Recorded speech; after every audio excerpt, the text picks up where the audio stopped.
अरे सुनते हो, घर में कुछ खाने के लिए नहीं है, बाजार से जाकर कुछ खाने के लिए ले आओ। पापा पापा, आज खाने के लिए मछली लेकर आना। चुप करो चुप, हमारे पास इतने पैसे नहीं है जो हम बाजार से लाकर मछली खा सके। अजी आपको जो भी लाना हो आप अपनी मर्जी से ले आना। टुनटुनी की बेटी ये सुनकर बहुत दुखी होती है। टोनू चिढ़ा मन ही मन सोचता है, मेरी बेटी का मछली खाने का मन कर रहा है, लेकिन क्या करूं, उतने पैसे तो मेरे पास नहीं है। टोनू थैला लेकर बाजार के लिए निकल जाता है। रास्ते में उसे एक चिड़िया मिलती है। अरे टोनू भाई, कहाँ जा रहे हो? क्या बात है, इतनी दिनों बाद दिखे हो? मैं तो बाजार से सामान लेने जा रहा हूँ, और तुम कहाँ जा रही हो? अरे भाई, मैंने सुना है जंगल में कहीं मछली की बारिश हुई है, मैं वही ढूंढ रही हूँ। मुझे मछली खाए हुए बहुत दिन हो गए।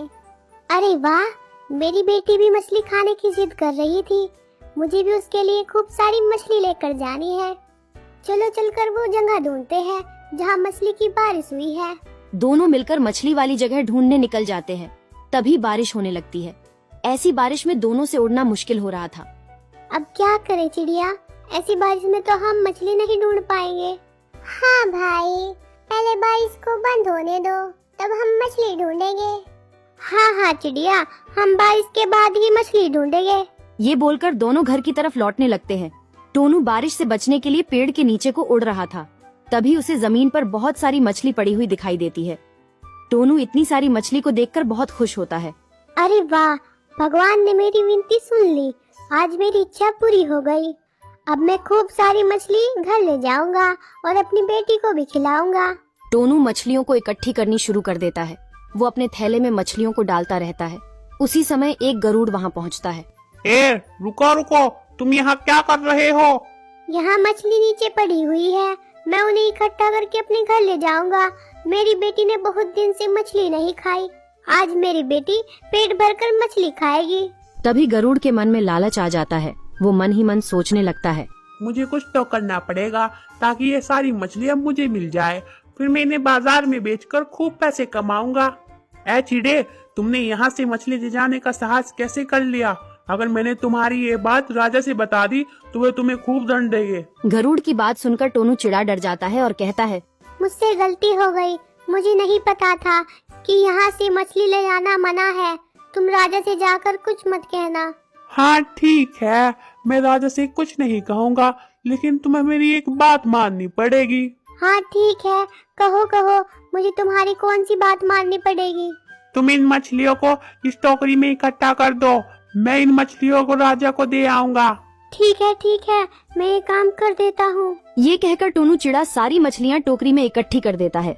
हा, इस टोनू को मैंने पागल बना दिया और अब इन मछलियों को मैं बाजार में बेचने चलता हूँ। जब टोनू खाली थैला लेकर घर पहुँचता है तो टुनटुनी उससे पूछती है, क्या हुआ, आप तो खाली थैला लेकर लौटे हो, आप कुछ लाए क्यों नहीं? तभी टोनू टुनटुनी को सारी बात बताता है कि उसे मछलियाँ मिल गई थीं, पर सारी मछलियाँ उसे वापस गरुड़ को देनी पड़ी। अरे, उस गरुड़ को मैं जानती हूँ, वो गरुड़ बहुत ही दुष्ट और झूठा है। आप यहीं रुको, मैं उस गरुड़ से जाकर निपटती हूँ। टुनटुनी गरुड़ के पास जाती है। तभी वो देखती है कि गरुड़ उन मछलियों को बाजार में बेच रहा था। मछली लो मछली, देसी मछली, एक बार खाओगे तो बार बार खाओगे। सुनो, मुझे 5 किलो मछली देना। क्या 5 किलो मछली? एक साथ इतनी मछली लोगी? हाँ, 5 किलो ही चाहिए, तभी तो इतना बड़ा थैला लेकर आई हूँ। जल्दी से 5 किलो मछली दो। ये सुनकर गरुड़ टुनटुनी को 5 किलो मछली दे देता है। लाओ, मुझे अब 50 रुपए दो। किस बात का पैसा? ये मछली तुम्हारी नहीं है, ये तो जंगल के राजा की मछली है। तुम अगर पैसा मांगोगे तो मैं दे दूंगी, लेकिन मैं जंगल के राजा से जाकर बता दूंगी कि तुम उनकी मछलियाँ बेच रहे हो। टुनटुनी की ये बात सुनकर गरुड़ डर जाता है और सोचने लगता है, अगर इसने राजा को बता दिया कि मैं जंगल की मछलियों को बेच रहा हूँ तो मुझे दंड मिलेगा। हाँ, अब बताओ तुम्हें कितना पैसा देना है? नहीं, तुम्हें कोई पैसा नहीं देना है, तुम मछलियाँ लेकर चली जाओ, पर तुम राजा से जाकर कुछ मत कहना। ये सुनकर टुनटुनी खुश होकर गुनगुनाती हुई घर की ओर आती है।